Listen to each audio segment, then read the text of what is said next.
Assignment number 1. याचा वेळ आहे 30 मिनिटाचा. Episode 1 part 1. Make an analyse of the stress level in your life and write down about it.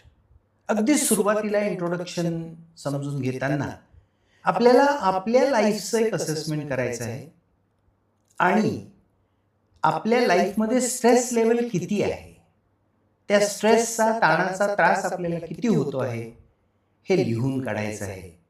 हा पहिला भाग. आणि दुसरा, हे लिहिताना आपल्याला एक्सपर्टाईजची गरज नाही. 1 किंवा 2 पेज आपल्याला आपल्या जीवनाचं असेसमेंट करून, आपल्या जीवनाचा अभ्यास करून, आपल्या जीवनाच्या ताणाची लेव्हल, स्ट्रेसची लेव्हल आणि त्याच्यामधून उद्भवणारे प्रसंग, त्याच्यामधून उद्भवणाऱ्या समस्या याच्याबद्दल आपल्याला लिहायचं आहे. त्यामुळे असाइनमेंट नंबर 1 जी आपल्याला देण्यात येत आहे.